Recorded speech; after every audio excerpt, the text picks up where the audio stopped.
सोनी की कहानी बहुत ही दिलचस्प और प्रेरणादायक है।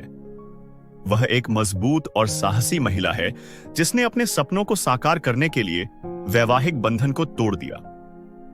जंगल में खो जाने के बाद सोनी की मित्रता एक खरगोश से होती है। खरगोश बहुत ही सुंदर और सोनी की तरह ही था। यह मित्रता सोनी के लिए एक नए जीवन की शुरुआत बन जाती है। खरगोश और सोनी से मिलने के बाद सोनी को पता चलता है कि वे दोनों भी अपनी जिंदगी में तूफान से बचकर निकले हैं। यह बात सोनी को और भी मजबूत बनाती है और वह अपने जीवन को नए सिरे से शुरू करने का फैसला करती है। खरगोश सोनी के जीने का सहारा बन जाता है और वह उसके साथ मिलकर अपने सपनों को साकार करने का प्रयास करती है। सोनी और खरगोश की जिंदगी में अब एक नया अध्याय शुरू हो गया था। वे दोनों जंगल में मजे से रहने लगे और अपने परिश्रम से ढेर सारे पैसे कमाने लगे। उन्होंने अपने कमाए हुए पैसों से एक छोटा सा घर बनाया जो बहुत ही सुंदर और आरामदायक था। उस घर में वे दोनों बहुत ही खुशी से रहते थे और अपने जीवन को पूरी तरह से जीते थे। सोनी और खरगोश की दोस्ती दिन ब दिन मजबूत होती जा रही थी। वे दोनों एक दूसरे के साथ बहुत ही खुशी से रहते थे और अपने जीवन को एक दूसरे के साथ बिताने में बहुत ही आनंद महसूस करते थे। काफी समय बीतने के बाद सोनी ने अपने दोस्तों से कहा, मैंने सोचा है कि मैं अब शादी कर लूं। मैं अपने जीवन में एक नए अध्याय की शुरुआत करना चाहती हूं। खरगोश और अन्य दोस्तों ने सोनी की बात सुनी और उन्हें बहुत ही खुशी हुई। उन्होंने सोनी से कहा, हमें तुम्हारे लिए बहुत ही खुशी है।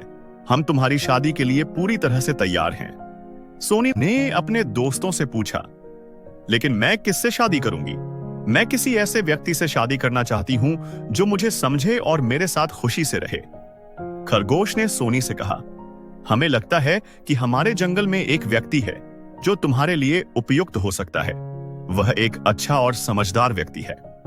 सोनी ने अपने दोस्तों से पूछा, कौन है वह व्यक्ति? मैं उसे देखना चाहती हूं।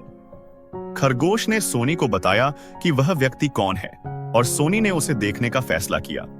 खरगोश में सोनी हो उसे व्यक्ति से मिलवाया और दोनों को पसंद आने के बाद सोनी की शादी हो गई और वह बहुत ही खुश थी। उसके पति ने उसे बहुत ही प्यार और सम्मान दिया। सोनी ने अपने पति के साथ एक नए जीवन की शुरुआत की और वह बहुत ही खुश थी। कुछ समय बाद सोनी को एक सोने की तरह ही बच्ची हुई जो बिल्कुल सोनी की तरह ही थी। सोनी का जीवन अब पूरी तरह से बदल गया था। वह एक खुशहाल जीवन जी रही थी और उसके पास एक प्यार करने वाला पति और बच्चे थे।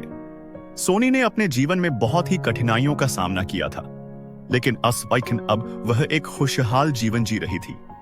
मित्रों, सोनी की कहानी हमें सिखाती है कि जीवन में कभी भी हार नहीं माननी चाहिए। हमें अपने सपनों को पूरा करने के लिए हमेशा प्रयास करना चाहिए और कभी भी हार नहीं माननी चाहिए।